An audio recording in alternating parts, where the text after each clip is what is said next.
திமுக தலைவர் கருணாநிதி மீது மேலும் ஒரு புதிய குற்றச்சாட்டை ஓய்வு பெற்ற நீதிபதி மார்க்கண்டேய கட்ஜு சுமத்தியிருக்காருன்னு ஒரு செய்தி வந்திருக்கு. அதுவும் ஒரு வழக்கறிஞர் நியமனம் சம்பந்தப்பட்ட ஒரு செய்தி. அதாவது சென்னை உயர்நீதிமன்றத்தில் கண்ணன் என்கிற அந்த வழக்கறிஞரோட நியமனத்தில் ஒரு குறிப்பிட்ட சாதியைச் சேர்ந்தவர் அப்படிங்கிற காரணத்தினால திமுக அதை எதிர்த்தது அப்படின்னு கட்ஜு சொல்லியிருக்கார். இதுக்கு முன்பு வந்த புகார்கள், இப்போது வந்திருக்கிற புகார், இதையெல்லாம் தொகுத்து பார்க்கும்போது இந்த தொடர் புகார்கள் ஒவ்வொரு நாள் வெளியாகி கொண்டிருப்பதனுடைய பின்னணி என்னவா இருக்கும்னு நினைக்கிறீங்க? ஏதோ ஒரு பின்னணி இருக்குங்கிறது நிச்சயமாக நமக்கு தெரியுது. ஏன்னா அது மட்டுமல்ல, அது இவ்வளோ நாள் கழிச்சு அதுவும் மார்க்கண்டேய கட்சி போய் அந்த மாதிரியான சொல்வது. ஏன்னா பொதுவாக மார்க்கண்டேய கட்சியை பொறுத்தளவில் நீதித்துறையில் ஒரு நிச்சயமாக ஒரு மதிப்புக்குரிய ஒரு நீதிபதியாக தான் அவர் கருதப்பட்டிருக்கிறார். ஆனால் அவருக்கு இயல்பாகவே இந்த மாதிரியான அறிக்கைகள் விடுவது, ஒரு பரபரப்பை உருவாக்குதுங்கிற ஒரு போக்கு அவர்கிட்ட இருக்குங்கிறத நம்ம தொடர்ந்து பார்த்துக்கிட்டு இருக்கோம். ஆனால் இப்போ மாற்றி மாற்றி அவர் இந்த மாதிரி சொல்லும்பொழுது என்ன தோன்றுகிறது என்று சொன்னால், அவர் ஏதாவது அவர் தமிழகத்தில் இருக்கும்போதோ இல்லை அவருடைய பணியில் ஏதாவது குறுக்கீடு இருந்ததா அல்லது ஏதாவது அவர் அவமானப்படுத்தப்பட்டாரா, அதனால் இந்த நோக்கத்தோடு சொல்கிறாராம். ஆனால் அந்த விஷயங்களில் சரி தப்புன்னு சொல்ல முடியாது நம்மால். ஏன்னா அவர் சொல்லக்கூடிய விஷயங்கள் நியாயமானது தான் இருக்கின்றன. ஆனால் இது ஒரு ஓய்வு பெற்ற நீதிபதியே, அதுவும் இன்றைக்கி ஒரு ப்ரெஸ் கவுன்சிலுடைய சேர்மனாக இருக்கக்கூடியவர் இந்த மாதிரி கருத்துக்களை தொடர்ந்து வெளியிடுவது என்பது, அது விஷயங்கள் எப்படி இருந்தாலும் அது அந்த பதவிக்கோ அதுக்கோ தகுதியானதாக என்னால் பார்க்க முடியவில்லை. இல்லை, விஷயங்கள் வெளியிடப்படுவது அந்த பதவிக்கு தகுதியானதாக இல்லை அப்படின்னு நெய்வேலி பாலு சொல்லார். ஆனால் இந்த விஷயம் ஒரு நீதிபதி சொல்லும் போது அதை ஏன் விசாரணைக்கு உட்படுத்தக்கூடாதுன்ற ஒரு கோரிக்கையும் ஒரு தரப்பில் இருக்கு. உங்களுடைய பதில் என்ன? சமீபத்தில் ஒரு விஷயம் நடந்தது. அதாவது கோபால் சுப்பிரமணியத்தினுடைய அந்த அவருடைய உச்சநீதிமன்ற நீதிபதியாக நியமிப்பதற்கான அந்த கோப்புகளை ஏற்க முடியாது என்று மத்திய அரசு திருப்பி அனுப்பிய போது உச்சநீதிமன்ற நீதிபதி லோதா அவர்கள் மிக கடுமையாக ஒரு பத்திரிகையாளர் சந்திப்பில் குறிப்பிடுகிறார், இதை நாங்கள் ஏற்க முடியாது, எங்களுடைய செயல்பாட்டில் ஒரு தலையீடு ஏற்பட்டது என்று சொன்னால் நான் ஒரு நாள் கூட பதவியில் நீடிக்க மாட்டேன் என்கிற அளவிற்கு பொதுவாக அன்றைக்கே உடனடியாக அவர் அதுக்கு ஒரு ரியாக்ட் பண்ணுறார். ஒரு விஷயம் தவறாக நடக்கிறது என்று தெரிந்தால் பொதுவாக சுதந்திரமாக செயல்படக்கூடிய நீதித்துறையில் இருக்கக்கூடியவர் செய்யக்கூடிய விஷயம் அப்படித்தான் இருக்க முடியும். ஆனால் அன்றைக்கு நீதித்துறையில் உயர் பொறுப்பில் இருந்த மார்க்கண்டேய கட்ஜு எதற்காக அன்றைக்கு அதை சகித்துக் கொண்டிருந்தார்? இப்படி ஒன்று நடந்திருந்தால் எதற்காக இவ்வளவு வருடங்கள் கழித்து 10 வருடங்கள் கழித்து இதை பேசுகிறார் என்று சொல்கிற போது அவருடைய நோக்கத்தில் நேர்மை இல்லை.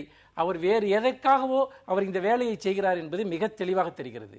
ஏனென்றால் நீங்கள் மற்ற துறைகளில் இருக்கிறவங்க, அதாவது அரசனுடைய நேரடி கட்டுப்பாட்டில் ஒருத்தர் இருக்காங்க, அடிபணிஞ்சிருக்காங்க, உடனே பேச முடியாதுங்கிற சூழல் இருக்கலாம். நீங்கள் ஒரு நீதிபதியாகத்தானே இருந்தீர்கள். அன்றைக்கு உங்களுக்கு தெரிந்த போது பொது ஊடகங்கள் இதை பேசுவதில் உங்களுக்கு என்ன தடையாக இருந்தது?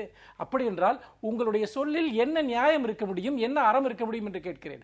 அது மட்டுமல்லாமல் ஒரு குறிப்பிட்ட கட்சியை அவர் குறிவைத்து தாக்குவது என்பது அவருக்கு பொலிட்டிக்கலி மோட்டிவேட்டடாக அவர் இதை செய்கிறார், யாருக்காகவும் அவர் இந்த வேலையை செய்கிறார் என்று நான் மிக ஆழமாக சந்தேகிக்கிறேன். நீதித்துறையினுடைய தலையீடுகளை பற்றி அவருக்கு உண்மையிலேயே கவலை இருக்கிற பட்சத்தில் இந்தியா முழுக்க இது போன்ற பல விஷயங்கள் ஏற்கனவே பேசப்பட்டிருக்கின்றன. அதை பற்றி எல்லாம் அவர் எடுத்துக்கொண்டு விவாதித்திருக்க வேண்டும். எதற்காக திராவிட முன்னேற்ற கழகத்தை மட்டும் குறிவைத்து தாக்குகிறார் என்று சொன்னால், காலதாமதமாக இந்த புகார்களை கட்ஜு வெளியிடுவதால் அவருக்கு உள்நோக்கம் இருக்கு அப்படின்னு சொல்ற கூட்டம் நீங்க ஏத்துக்கிறீங்களா? இல்லை, அது அதாவது அப்படி ஒரு குறிப்பாக அந்த ஒரு இயக்கத்தை சார்ந்தவர் என்கிற முறையில் அந்த குற்றச்சாட்டை மறுக்க முடியாது. அது நிச்சயமாக அது மறுக்க முடியாது. ரெண்டாவது என்ன அப்படின்னு கேட்டால், இது எல்லாவற்றுக்கும் அடிப்படையாக நான் பார்ப்பது என்ன என்று சொன்னால், அரசாங்கம் இதை போன்ற தலையீடுகளை அல்லது குற்றச்சாட்டுக்களை பற்றி எந்த கவலையும் படுவதில்லை. நீங்கள் கோபால் சுப்பிரமணியம் விஷயத்தில் பார்த்தீங்கன்னு சொன்னால் அவர் தலையீடு ரொம்ப அப்பட்டமாக இருந்தது. அது மட்டும் இல்லை, லோதா சொல்லும்போது என்ன சொன்னார்னா, அவருடைய பெயரை நீக்கும்போது எனக்கு தெரியாமல் எப்படி நீங்கள் நீக்கினீங்கன்னு கேட்குறார். ஏன்னா காலேஜியம் அவர் உட்பட ஒரு குழு தான் அதை முடிவு பண்ணி அறிவிக்குது. அதிலேருந்து ஒரு பெயரை அரசாங்கம் விரும்பவில்லை என்று சொன்னால், அந்த குழு தலைவராகிய அவருக்கே சீஃப் ஜஸ்டிஸுக்கே தெரியாமல் எடுத்திருக்காங்கன்னு சொல்வது ரொம்ப கடுமையாக அவரால் விமர்சிக்கப்பட்டது. ஆனால் அதற்கு பிறகும் அரசாங்கத்திடமிருந்து எந்த பதிலுமே இல்லை.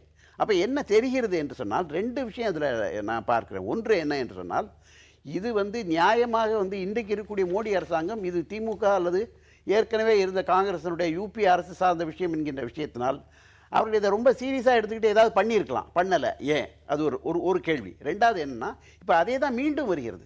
இப்பொழுது மறுபடியும் திமுகவும் அது சார்ந்த அல்லது அன்றைக்கு இருந்த UPA 2 அந்த அரசு சார்ந்த ஒரு விஷயத்தை பற்றி பேசும்பொழுது இன்றைக்கு ஏன் அரசு தரப்பிலேருந்து எந்த ரியாக்ஷனுமே இல்லை, ஏன் அவருடைய எதிர்வினையே எதுவும் இல்லாமல் இருக்குங்கிறது ஒரு வியப்பாக மட்டுமல்ல, அது ஒரு கேள்விக்குறியாகவே இருக்கு. என்ன வேடிக்கை என்னன்னா, திமுக பிரஷர் கொடுத்துச்சு, ஆனாலும் நீதிபதியாக நியமிக்கப்பட்டார். ஆனால் வேறு மாநிலத்துக்கு மாற்றப்பட்டார். அதாவது அவர் பேசுகிற விதத்திலே நன்றாக தெரியுது, நடக்காத ஒரு விஷயத்தை அவர் நடந்ததாக சொல்ல சித்தரிக்க முயற்சி செய்கிறார். உண்மையிலே திமுக பிரஷர் கொடுத்து அவர் அப்பாயின்ட் பண்ணல அப்படின்ற ஒரு லெவலில் ஒரு குற்றச்சாட்டு இருந்தால் கூட நீங்கள் விசாரணைக்கு உட்படுத்தலாம். திமுக பிரஷர் கொடுத்துச்சு, ஆனால் அவர் அப்பாயின்ட் பண்ணப்பட்டார்னு சொல்றதுல என்ன அர்த்தம் இருக்கு? அப்ப ஒரு புகை மூட்டமான ஒரு பொய்யான நிரூபிக்க முடியாத ஒரு புகாரை ஏற்படுத்தல. எந்த அடிப்படையில் நீங்க விசாரணை பண்ணுவீங்க? பொய்யான நிரூபிக்க முடியாத புகார் அப்படின்னு இருக்கும்போது அதுல எந்த விதமான மாற்று கருத்து இல்லாம அதை ஏத்துக்கிட்டா கூட ஒரு உச்சநீதிமன்றத்தினுடைய ஓய்வு பெற்ற நீதிபதி, ஒரு பிரஸ் கவுன்சிலோட தலைவர் ஒரு விஷயத்தை சொல்லும் போது அதை விசாரணைக்குட்பது எந்த வகையில வந்தாலும் சரி விசாரணைக்குட்படுத்தி இதில் தவறு, அவர் சொல்ற விஷயம் தவறுன்னு ப்ரூவ் பண்றது கூட எதிர்த்தரப்புல இருந்து யாரும் வரல. இல்ல, நான் என்ன கேட்கிறேன்னா, திமுக கொடுத்த பிரஷர் காரணமா அவர் நீதிபதியா நியமிக்கப்படல அப்படின்னு ஒரு நிலை இருந்தா நீங்க விசாரணை பண்ணலாம். ஆனா அவருக்கு பிரஷர் கொடுத்தாங்க, ஆனாலும் நியமிக்கப்பட்டாருன்னு சொல்றப்ப இல்ல பிரஷரை தாண்டியும் நாங்க செஞ்சோம். அப்ப ஏற்பட்ட அழுத்தத்தை இப்ப வெளிப்படுத்துறேன். அப்ப என்னன்னா, முதல்ல தன்னுடைய குற்றச்சாட்டுக்கான ஆதாரத்தை கட்சி கொடுக்கணும். அவர் எந்த ஆதாரமும் இல்லாம போற போக்குல ஒரு குற்றச்சாட்டு சொல்லுவார்னா அதையே ஒரு அமைப்பு விசாரணை நடத்தணும். அவர் முதல்ல இந்த குற்றச்சாட்டுக்கு ஆதாரத்தை கொடுக்கணும். இது திமுக இப்படி எல்லாம் பிரஷர் கொடுத்தாங்க, எந்த வடிவத்தில் கொடுத்தாங்கன்றதை அவர் நிரூபிக்கட்டும். நிரூபிக்கவே முடியாத ஒண்ணு. அவரை பொறுத்தவரை யாருக்காகவோ ஒரு வேலை செய்கிறார், அதற்காக இந்த குற்றச்சாட்டுகளை தொடர்ந்து செய்து. இந்த கான்ட்ரவர்சியோட முதல் பார்ட்டுக்கு போறேன். முதல்ல ஒரு குற்றச்சாட்டு அவர் வைக்கிறார். அப்போது எந்த விதமான கட்சி பெயரும் நேரடியாக சொல்லாமல் தான் ஒரு குற்றச்சாட்டை வைக்கிறார். அப்போது தொடர்ந்து வந்த எதிர்வினைகள் காரணமாக மீண்டும் இரண்டு தரப்பிலும் மாறி மாறி குற்றச்சாட்டுகள் சுமத்தப்பட்டு இப்ப வரக்கூடிய குற்றச்சாட்டுகள் நேரடியாக அவர் திமுக மேல புகார் தெரிவிக்கிறார். இதை இப்படி பார்க்கலாமா, இல்ல மனுஷபுத்திரன் சொல்வது போன்று ஒரு கட்சியை அவர் குறிவைத்து தான் தாக்குகிறார் அப்படின்னு பார்க்கலாமா? இல்லை, இதில் இப்போ முதல்ல அவர் சொல்லும்போது அவர் அப்போ சொன்னதுக்கு ஒன்றும் பெரிய ஆதாரம் இல்லை. அதாவது பிரதம மந்திரி அவர் வெளிநாட்டுக்கு போகும்போதே ஒரு குறிப்பிட்ட அரசியல் கட்சி கூட்டணி இருக்கக்கூடிய கட்சியை சார்ந்தவர் நீங்கள் போயிட்டு வரும்போதே கூட்டணி கவிழ்ந்துரும்னு சொல்கிறாருங்கிற மாதிரி தான் போன முறை அவருடைய அந்த குற்றச்சாட்டு இருந்தது. இப்போ என்னென்னா, வெளிப்படையாகவே வைத்து ஒரு குற்றச்சாட்டை வைக்கிறார். இதுக்கு இடையில என்ன நடந்தது என்று சொன்னால், இதை பற்றிய லோதா உட்பட பல பேர் கருத்து தெரிவிக்கும் போது என்ன சொன்னாங்கன்னு சொன்னால், அந்த மாதிரி கட்சி செய்ய வேண்டியது இல்லை, அவர் இப்பொழுது அந்த பிரச்சனையை அவர் எழுப்பியிருக்க வேண்டியதில்லைங்கிற ஒரு கருத்து நீதிபதிகள் மத்தியிலே கூட வந்தது. ஒன்று. ரெண்டாவது, இப்போ மறுபடியும் அதுக்கு பிறகு இன்னொன்று என்ன வந்ததுன்னு சொன்னால், அவர் பிரஸ் கவுன்சிலேருந்தே அவர் நீக்கிவிட வேண்டும் அப்படின்னு ஒரு எதிர்ப்பு அவருக்கு பிறகு வந்தது. ஆனால் அதற்கு பிறகும் மீண்டும் மீண்டும் அதே வேலையை நீங்கள் கட்சி செய்கிறார். இன்னும் சொல்லப்போனால் அதை விட கூர்மையாக ஒரு குறிப்பிட்ட அரசியல் கட்சியை வைத்து இதை செய்கிறார் என்று சொன்னால் இதில் சில விஷயங்கள் புரியாமலே இருக்குது. அப்போ ஏற்கனவே இருக்கக்கூடிய யூபிஏ கவர்மெண்ட்டை தான் போய் அது தாக்குது, அதாவது அதுதான் போய் சாருது இந்த குற்றச்சாட்டு. அப்படி இருந்தும் மோடி அரசாங்கம் ஏன் அதில் மௌனமாக இருக்கிறது? அப்போ என்ன என்று சொன்னால், இப்படிப்பட்ட ஒரு விளம்பரம் மூலமாக ஒரு குறிப்பிட்ட அரசியல் கட்சியை மலினப்படுத்துவது அல்லது கேவலப்படுத்துவது என்கின்ற அந்த உத்தியை இன்றைக்கு மோடி அரசு இதை கையாளுகிறதா என்கின்ற சந்தேகம் தான் எனக்கு வருகிறது. அப்போ மோடி அரசினுடைய மௌனம் கட்ஜுவுக்கு சாதகமாக இருக்கு அப்படின்னு நெய்வேலி பால சொல்றாரு எடுத்துக்கலாமா? இல்லை, அதாவது எப்பவுமே தனக்கு சாதகமான ஒரு விஷயங்களை ஒரு எந்த அரசாங்கமும் எடுத்துக்க தான் செய்யும். அதாவது தன்னுடைய எதிர்க்கட்சியாக இருக்கவர்களை நெருக்கடிக்கு உள்ளாக்கக்கூடிய ஏதாவது ஒரு விஷயம் இருந்ததுன்னா அரசாங்கங்கள் பயன்படுத்தும். இன்னொன்று, கட்ஜுவை பொறுத்த வரைக்கும் போன யூபிஏ கவர்மெண்ட் இருந்தப்போ ஒரு காங்கிரஸுக்கு சார்பான ஒரு நிலைப்பாட்டை எடுக்கிறார் என்கிற ஒரு குற்றச்சாட்டு நீண்ட காலமாக இருந்தது. இப்போது அவர் மோடி அரசாங்கத்திற்கு இணக்கமான விஷயங்களை முன்வைக்கிறார் என்கிற குற்றச்சாட்டு எழுகிறது. அப்படி என்றால் அடிப்படையில் அவர் மத்தியில் அதிகாரத்தில் இருப்பவர்களுக்கு ஆதரவான குற்றச்சாட்டுகளை எதிர்க்கட்சிகளின் மீதோ மற்றவர்களின் மீதோ தொடர்ந்து வைப்பாரா?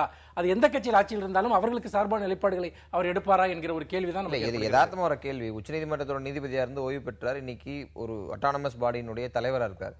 அப்படிப்பட்டவருக்கு தொடர்ந்து கவர்மெண்ட்டை ப்ளீஸ் பண்ணுங்கிற அவசியம் எங்கிருந்து வரப்போகுது? இல்லை, அரசாங்கத்தினுடைய உயர் பொறுப்புகளை வகிக்க வேண்டும் என்றால் அரசியல் தலைவர்களை அல்லது அரசாங்கத்தை ப்ளீஸ் பண்ணாதான் இந்தியாவில் அது நடக்குங்கிறது ரொம்ப தெளிவாக தெரிஞ்ச ஒரு விஷயம். இந்த கருத்தோடு நீங்க உடன்படுறீங்களா? இல்லை, இது ரொம்ப சர்வசாதாரணமான விஷயம் தான் சொன்னேன். ரெண்டாவது என்னன்னா, இப்போ இவர் சொல்லக்கூடிய குற்றச்சாட்டுடைய அடிப்படையில் என்ன விசாரணை நடத்த முடியும், என்ன நடவடிக்கை எடுக்க முடியும்? பார்த்தீங்கன்னா ஒரு நடவடிக்கை எடுக்க முடியாது. இது திரும்ப திரும்ப எப்படி பயன்படுகிறது என்று சொன்னால், ஒரு மோசமான ஒரு பிரச்சாரத்திற்கு, இன்னும் சொல்லப்போனால் ஒரு அவதூறு செய்யக்கூடிய ஒரு பிரச்சாரத்திற்கு உதவுவதாகத்தான் இன்றைக்கு மார்க்கண்டேய கட்சியினுடைய அறிக்கைகளை இன்றைக்கு அரசாங்கம் அனுமதிக்கிறதுன்னு பார்க்குறேன். ஏன்னா குறைந்தபட்சம் அரசாங்கம் நேரடியாக இல்லை என்று சொன்னாலும் கூட, அவர் கருத்துக்களை வெளிப்படையாக சொன்ன பிறகு கூட அரசாங்கம் ஒரு பிரஸ் கவுன்சிலுடைய தலைவராக ஒரு குறிப்பிட்ட பொறுப்பில் இருக்கக்கூடியவர் இப்படி செய்ய வேண்டாம் என்று அவருக்கு மறைமுகமாவது அந்த மாதிரியான அவரை கண்டிக்கவோ அல்லது அவரை தடை செய்யவோ ஏதாவது முயற்சி எடுத்துருக்கலாம். அப்படி இல்லைன்னு நமக்கு தெளிவாக தெரியுது. ஏன்னா இவருடைய குற்றச்சாட்டு விட்டு எந்த நடவடிக்கையும் எந்த இதுவும் யாரும் எடுக்க முடியாது. அப்படி ஏதாவது நடவடிக்கை எடுத்தாலும் அது நிற்காது. அதற்கு ஆதாரம் என்ன இருக்கு?